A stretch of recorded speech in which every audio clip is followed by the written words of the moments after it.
yadda za ka buɗe Fiverr account step by step. Ga yadda za ka yi, wato ka shiga Chrome ɗinka, wato ka je wajen search bar nan, sai ka yi searching www.fiverr.com. Idan ka search haka, wato sai ka danna ya tafi, zai kawo ka nan wajen. To ba sama hannun damanka ka danna wajen join, inda aka ce join ɗin nan. Yawwa, in ka taɓa join zai kawo ka nan. Ya baka zaɓi guda uku, to ka zaɓi na farkon. Continue to Google, shi za ka taɓa. Kana taɓa shi, za ka ga shi ma zai kawo ka nan. Yawwa, za ka kawo ka nan.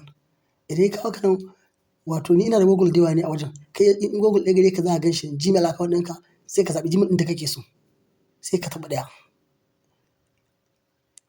Idan ka taɓa ɗaya, sai ya kawo ka nan. To da ya kawo ka nan sai ka taɓa continue. Da zarar ka taɓa continue ga nan ma to ya fara tafiya. Yawwa, to nan sai ka rubuta wato username ɗinka, ka kula da kyau, ka kula ka rubuta da kyau, saboda ba za a canza ba in yau ya wuce, zai wahala canzawa. Kana gama rubutawa ga nan sai ka danna ga bai daɗa nuna yadda za ka rubuta, sai ka rubuta username haka. Ga shi nan. Saboda ga shi nan ina rubutawa, kana isa sunanka a wajen. Sometimes za ka ga ba za su karɓa ba in akwai mai irin sunan. Kaga wannan ma sun ƙi karɓa, sai ka ɗan ƙara wani abu a gaban sunan. Sai ka ɗan ƙara abu, ga nan ina ƙoƙarin ƙara ka gani? Yanzu wannan sun karɓe shi. Sai ka taɓa wannan create my account.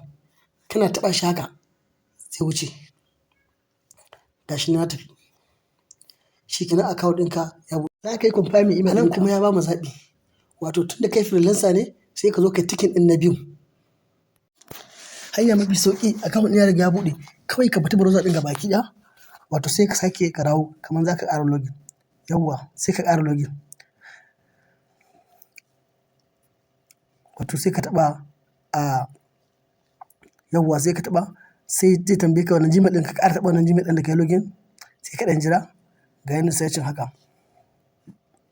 Yawwa, ka ga ya dawo da kai direct. Sai ka taɓa wannan yankan ga su can guda uku a ɓangaren hagu.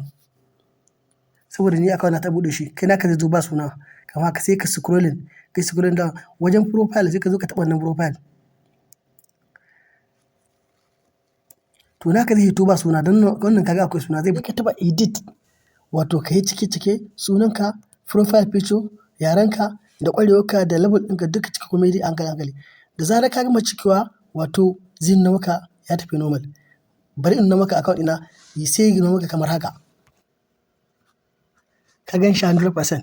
Idan ka cike komai bai nuna 100% ba, kuma ka tabbatar da ka cike komai, kawai ka ƙara fita, ka dawo kuma ka sake login, zai nuna maka 100%. Alhamdulillah.